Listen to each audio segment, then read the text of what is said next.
Bonjour, bienvenue à cette capsule vidéo ayant pour titre Pourquoi l'examen clinique dans la profession infirmière? Mon nom est Philippe Voyer, donc ça me fait plaisir de vous donner cette capsule vidéo. Euh, en fait, la question pourquoi l'examen clinique dans la profession infirmière, c'est une question que je réponds depuis plusieurs années. Pas seulement moi, plusieurs de mes collègues, plusieurs des professeurs, plusieurs des enseignants, plusieurs des conseillères, en fait, tous ceux qui veulent rehausser la pratique. Mais malgré ça, malgré que ça fait longtemps qu'on tente d'y répondre, il semble qu'on a encore cette question-là parfois. Ben, pourquoi on a besoin de faire ça? Donc, j'ai pensé de faire la capsule parce qu'en fait, dans la région de Québec, on déploie encore des efforts pour intégrer l'examen clinique. Ici, à la Faculté des sciences infirmières, maintenant, on soutient encore plus nos superviseurs de stage pour qu'ils vraiment donnent place à l'examen clinique dans leur pratique et qu'encouragent nos étudiantes et étudiants à mettre en place cette compétence-là. On a des mentors qui tentent d'implanter également l'examen clinique et des fois, ils se font poser la question par l'infirmière, moi, pourquoi j'ausculterais les poumons d'un patient? Il y a un inhalothérapeute ici, le médecin est là, il y a plein de résidents en médecine. Pourquoi? Qu'est-ce que ça donne de faire ça? Donc, on va essayer d'y répondre. Bon, première réponse simple qu'on peut dire, ben, en fait, on peut dire, ben, c'est la loi. Hein, maintenant, dans la profession infirmière, il faut être en mesure de faire l'examen clinique. C'est pourquoi on l'enseigne dans tous les programmes de formation maintenant. Parce que la loi dit dans l'article 36 qu'il faut être en mesure d'évaluer l'état de santé. Alors, pour évaluer l'état de santé, ben, on se rend compte que c'est limité si on se restreint à prendre des signes vitaux. C'est pas suffisant.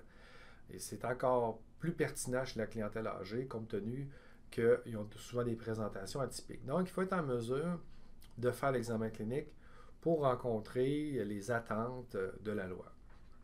Mais ça ne convainc pas toujours ben les infirmiers et infirmières à cet égard-là, parce que s'ils sont dans un milieu qu'on n'a pas mis en place l'examen clinique, ben ils ne verront pas la valeur ajoutée, puis la loi dit ça, mais personne ne le fait, donc pourquoi changer? Donc, on va regarder quelques activités réservées de la profession infirmière, puis on va se dire, ben, en quoi l'examen clinique peut être pertinent. Donc, la première activité réservée, c'est évaluer la condition physique et mentale d'une personne symptomatique. OK, on doit évaluer. Prenons l'exemple des troubles cognitifs, hein, parce qu'on sait, avec le plan Alzheimer, qui a été publié en 2009, il est indiqué qu'on voulait que toutes les tests cognitifs, les évaluations de l'état mental aient lieu en première ligne.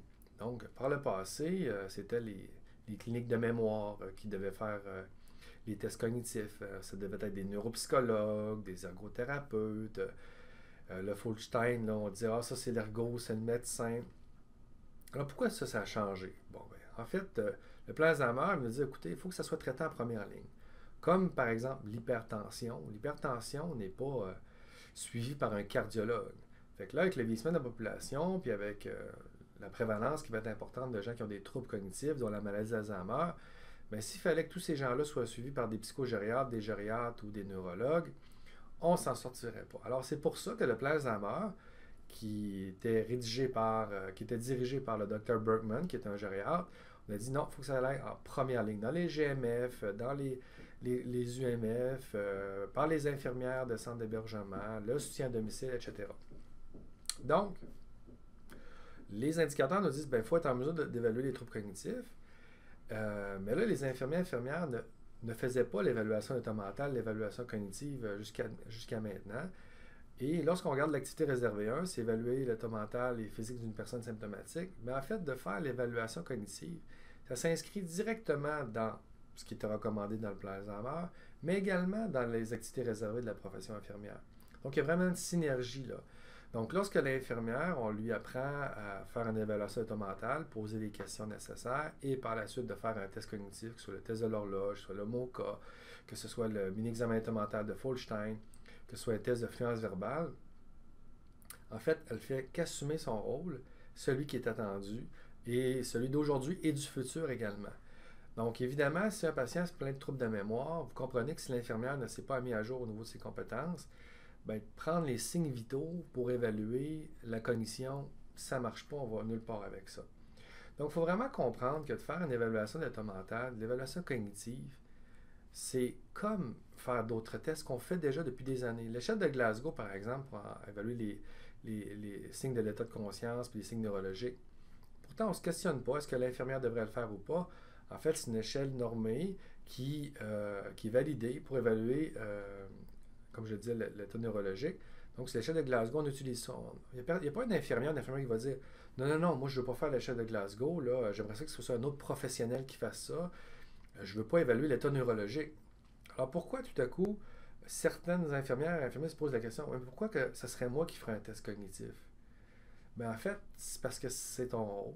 Et c'est ce qui est attendu aussi au niveau de tes activités réservées, puis le plan Alzheimer. Donc, c'est une direction inéluctable de la profession infirmière que de s'en aller dans ces types d'évaluations-là. Si on regarde la pneumonie, par exemple, les problèmes respiratoires. Donc, quand les saturomètres sont arrivés dans la profession infirmière, parce qu'il faut savoir que ça n'a pas toujours été aussi présent. Moi, quand j'ai fait mon cours d'infirmier à la base, les saturomètres, on n'en avait pas dans nos milieux cliniques. Donc, la saturation, quand c'est arrivé, les infirmières n'ont pas dit ah non, non, je ne veux pas faire la saturation, est-ce que ça pourrait être l'inhalothérapeute, le médecin qui le fasse, je ne voudrais pas le faire. Non, on a dit ah, voici un paramètre supplémentaire qui me permet de mieux évaluer la condition respiratoire de mon patient. Mais lorsqu'on parle d'auscultation pulmonaire, même si le médecin peut le faire, même si l'inhalothérapeute peut le faire, si moi je travaille sur une unité de médecine ou que je suis en cardiologie ou que je suis en pneumologie, puis j'ai un patient qui a une pneumonie, il faut que j'évalue au quotidien comment il répond au traitement. Alors, je peux prendre les signes vitaux encore, mais ça me limite. Puis en fait, on pourrait vous remplacer par une infirmière auxiliaire à ce moment-là parce que si on ne fait pas une évaluation plus approfondie, à un moment donné, ça devient difficile de distinguer les deux professions.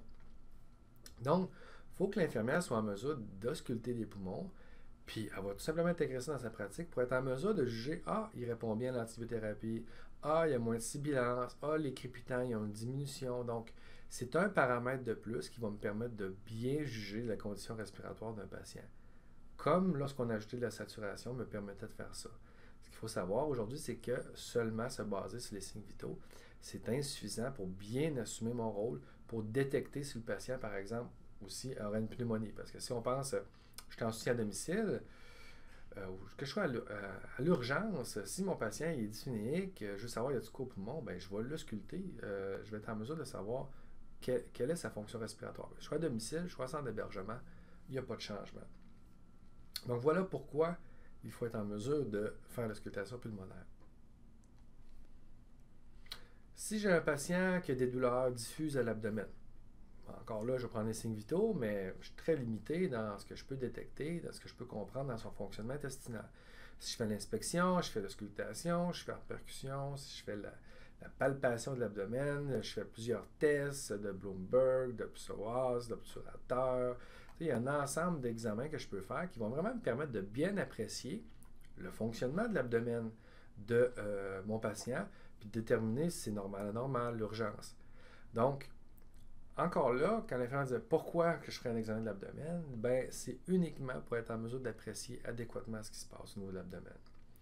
Quand que les bladder scans sont arrivés, parce qu'encore là, les bladder scans, ça n'existait pas. Moi, quand j'étais formé, les bladder scans, on ne parlait pas de ça. Quand ils sont arrivés, il n'y a pas d'infirmières qui ont dit ah non, non, moi, je ne veux pas en apprendre plus sur l'évaluation, voir le résidu post-mictionnel. Je ne veux pas utiliser un bladder scan. Alors, je ne comprends pas qu'il peut y avoir de la résistance pour l'examen physique, mais lorsqu'on arrive avec des technologies, il n'y a pas nécessairement cette résistance-là. Alors que la valeur ajoutée de faire l'examen physique, c'est vraiment quelque chose de fort intéressant pour la profession infirmière. Si on regarde la deuxième activité réservée, qui est exercer une surveillance clinique des personnes dont l'état de santé présente des risques, bien en fait, si j'ai un patient ou un résident qui fait de l'emphysème, je veux voir s'il répond bien à son traitement d'inhalothérapie. Bien, en fait, si je prends les signes vitaux, je vais être très, très, très limité dans ma capacité à voir comment est-ce que ça va au niveau de sa condition respiratoire. Si j'ausculte ses poumons, je vais être capable de voir ben, s'il y a des sibilances avant, s'il y a des sibilances après. Donc, je vais être capable de faire un bon suivi. Donc, encore là, il y a des infirmières, des fois, ils disent, ouais, mais s'il y a des inhalothérapeutes, ouais, mais pourquoi? Pourquoi, si je vois mon patient, il est sur mon unité, j'ai juste à mettre mon stéthoscope, puis j'écoute, puis j'ai ma réponse? Pourquoi je dirais toujours à un autre professionnel de venir évaluer des situations de première ligne? Donc, les suivis systématiques des clientèles avec MPOC à domicile, ça fait longtemps que ça existe, on connaît la valeur ajoutée de ça. Alors, dans les milieux cliniques, dans le milieu de courte durée, c'est aussi important d'être capable de faire ces suivis-là. Donc là, lorsqu'on a commencé à introduire l'otoscope, parce que les infirmières et infirmiers ont été en mesure de faire l'examen de l'oreille, bizarrement, là-dessus, il n'y a pas de résistance. Hein, les infirmières vont regarder dans les oreilles, ils vont regarder le tympan, ils vont regarder le reflet, etc. Puis ils vont voir s'il n'y a pas des inflammations, des infections, des bouchons de cérumen. Alors, pour ces outils-là, pas de problème. Auscultation, des fois, il y a de la résistance.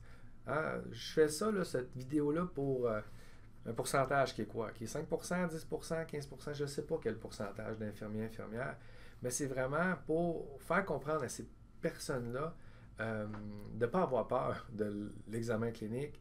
C'est vraiment juste pour bien évaluer vos résidents. Donc, c'est votre boîte à outils, là, comme on dit, là, de la rendre plus efficace. Si j'ai un patient qui est en édème aigu du poumon, ben là, il y a de l'eau dans les poumons. Je suis capable d'aller ausculter les poumons. Je suis capable de voir comment il y a des crépitages, jusqu'où ça va. Je peux même voir s'il y a un épanchement pleural. Je peux mettre des petites barres de stylo pour voir là, si ça monte, si ça descend au niveau des bases avec la réponse au traitement. Alors, pourquoi une infirmière ou un infirmier voudrait se passer d'ausculter les poumons dans un client en OAP? Ça va tellement lui permettre de bien comprendre ce qui se passe, puis d'assumer son rôle de la surveillance clinique. Parce qu'en fait, c'est drôle, on va aux soins intensifs, là, la télémétrie, là, ça par exemple, on n'a pas peur du tout d'utiliser ça. Les électrocardiogrammes, on utilise ça parce que ça nous permet de mieux juger du rythme cardiaque, de la fonction cardiaque et tout. Mais l'auscultation, pour certains infirmiers, ben là, on voit pas, on comprend pas la valeur ajoutée. Encore une fois, quand même qu'il y aurait des médecins, quand même qu'il y a des résidents, quand même qu'il y aurait des inhalothérapeutes. Moi, j'ai un patient sous ma charge, je vais le voir. Je n'ai pas envie d'appeler quelqu'un pour dire hey, viens voir mon patient et dis-moi comment est-ce qu'il va. C'est mon activité réservée que d'évaluer sa condition respiratoire.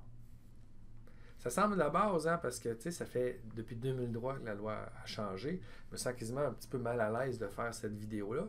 Mais vraiment, avec mon équipe de mentorat, on a des échanges, puis il semble bien que c'est nécessaire encore d'expliquer l'importance de faire l'examen clinique dans la profession infirmière. Dans le fond, il faut être en mesure de bien définir c'est quoi notre contribution au niveau de l'évaluation. Donc, il faut être en mesure de bien distinguer c'est quoi l'évaluation infirmière, la différence entre l'évaluation de l'infirmière auxiliaire, puis même du préposé aux bénéficiaires. Parce que certaines personnes vont dire ah ben moi je dois donner un bain pour faire telle ou telle évaluation. Alors, il faut bien situer le rôle de chacun. Donc, par exemple, le préposé aux bénéficiaires, il va me donner l'information sur le changement de l'état général de son patient ou de son résident, s'il présente de la somnolence, qu'il y a des changements dans le niveau de collaboration lors des AVQ, dont le bain, dont l'habillement, etc. Donc, des fois, on dit les infirmières sont les yeux et les oreilles des médecins, mais en fait, je dirais que c'est les préposés aux bénéficiaires qui sont les yeux et les oreilles de la profession infirmière, parce que dans beaucoup de milieux, compte tenu des ratios en place, ils jouent un rôle prépondérant. Puis évidemment, dans le système domicile, les ASSS, c'est la même chose, ils jouent un rôle essentiel.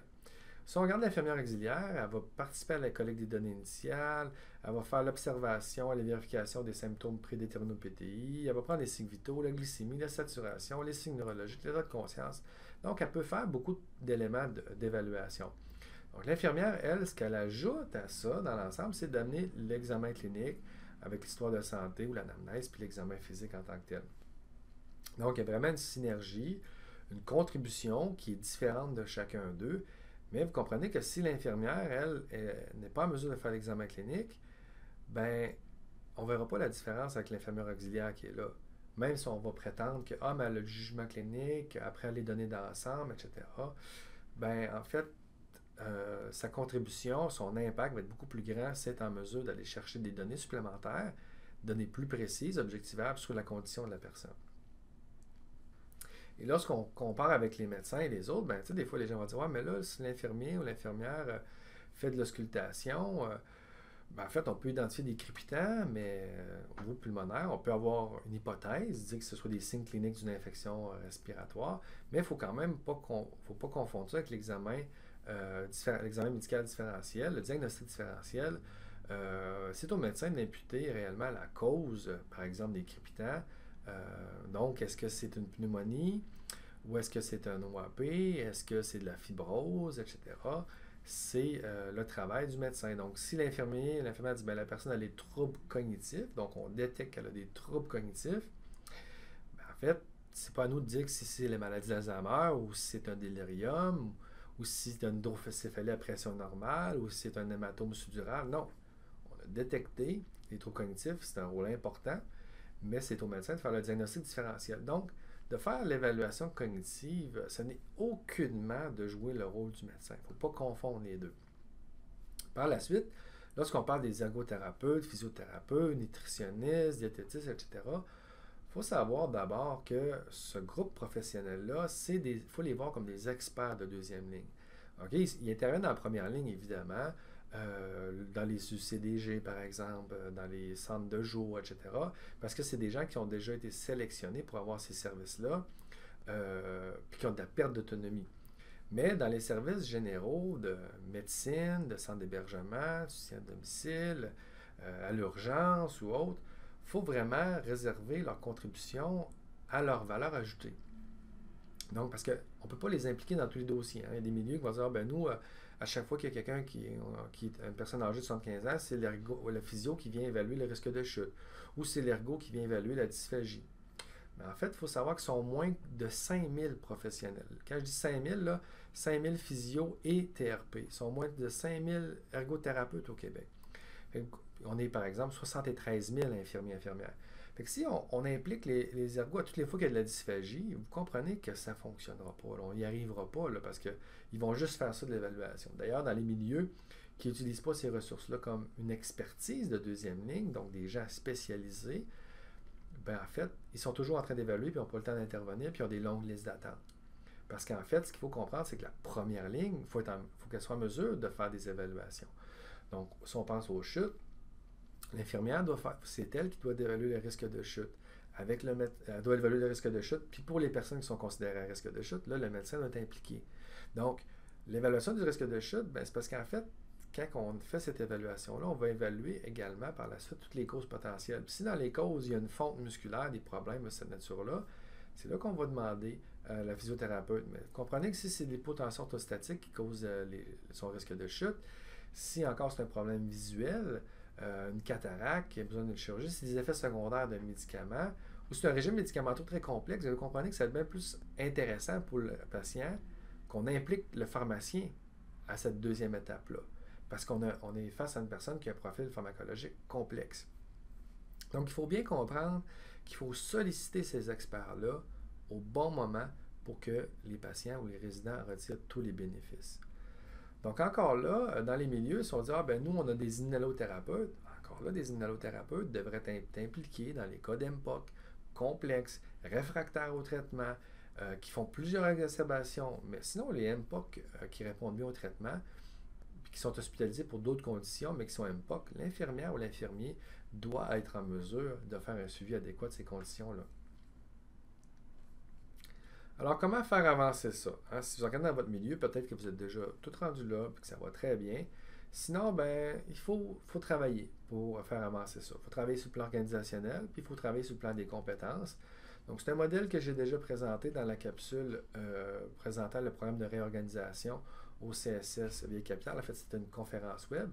Mais c'est quand même juste pour insister sur une chose, c'est l'importance de cette étape préparatoire-là. Parce que pour soutenir des milieux présentement dont les infirmiers et infirmières forment d'autres infirmiers et infirmières à faire l'examen clinique, ben, il y a quand même encore des gens qui se font poser la question, mais pourquoi qu'on fait ça? Pourquoi vous nous achalez à faire l'examen clinique? OK? Donc, la partie compétences, c'est les conférences à loi 90, les cadres, les médecins, les professionnels ou encore les équipes soignantes. C'est important que cette sensibilisation ait lieu là. Encore récemment, on était dans un milieu, on faisait du coaching pour l'examen cardiaque. Il y a une médecin qui a posé la question, mais pourquoi l'infirmière ferait l'examen cardiaque? Ça nous a pris à peu près 1 minute pour y expliquer. On lui a dit, écoutez, Quand une personne âgée est insuffisante cardiaque, elle peut faire des OAP, elle peut devenir en surcharge. Donc, pour une bonne manière d'interpréter les paramètres, c'est qu'on va regarder au niveau de la jugulaire, sa pression. Hein? Donc, on va être en mesure de voir rapidement s'il est en surcharge. On va être capable de voir au niveau pulmonaire également comment que ça va à ce niveau-là. Donc, on va être capable aussi de sculpter son cœur. Donc, on va être capable de mieux évaluer sa condition cardio-respiratoire pour vous aviser au bon moment, puis pour être en mesure, donc, d'intervenir rapidement s'il y a une détérioration de sa condition, alors que des fois, les signaux des signes vitaux vont être trop tardifs. En ayant expliqué ça, la médecin elle a compris automatiquement c'était quoi, dans le fond, qu'on voulait faire. Mais ça, quand on fait ça, ça peut déstabiliser des fois le personnel infirmier qui tente d'enseigner ça. Donc, je réitère l'importance pour les gestionnaires vraiment d'expliquer aux cadres, à leurs infirmiers, infirmières-chefs, aux gens des autres professions, qu'est-ce qui se passe avec la profession infirmière, pourquoi qu'on leur enseigne ça, pour qu'ils comprennent bien que l'objectif, c'est pas de prendre la place à personne d'autre, mais bien d'assumer la place qui est là pour nous, mais qui parfois n'est pas assumée complètement. Donc, au niveau organisationnel, ben c'est ça. Il faut que les cadres, les gestionnaires aussi appuient ce rehaussement de compétences-là.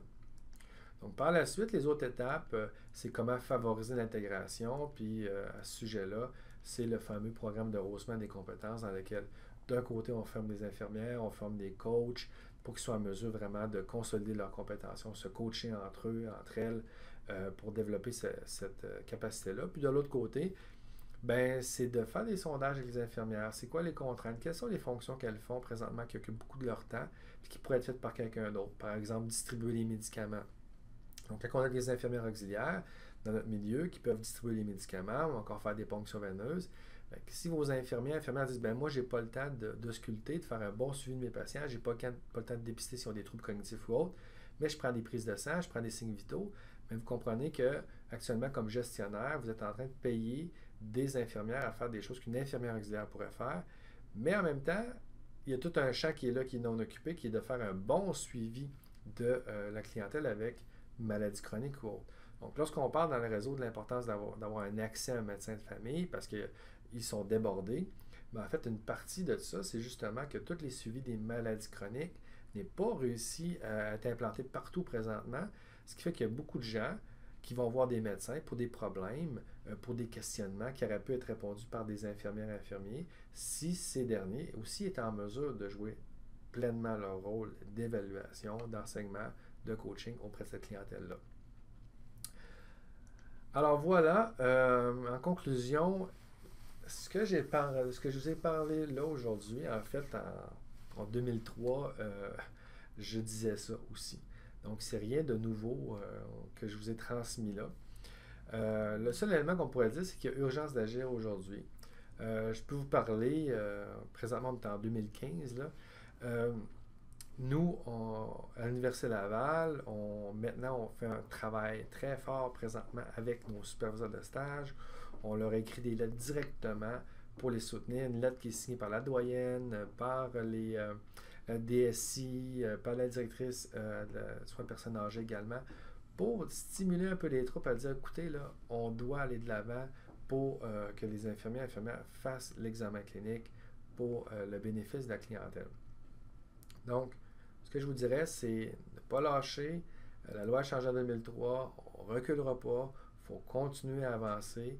Mais là, ça commence à être temps que tout le monde mette l'épaule à la roue et qu'on règle cette question-là, parce qu'il est surprenant qu'encore aujourd'hui, on se pose la question, mais pourquoi l'infirmière ferait un examen clinique? Alors voilà, j'espère que ça peut aider certaines personnes qui travaillent fort dans leur organisation. Alors, j'aurais mis mon grain de sel là, pour vous aider peut-être à expliquer à vos collègues pourquoi il est si important d'avancer dans cette direction-là. Merci beaucoup.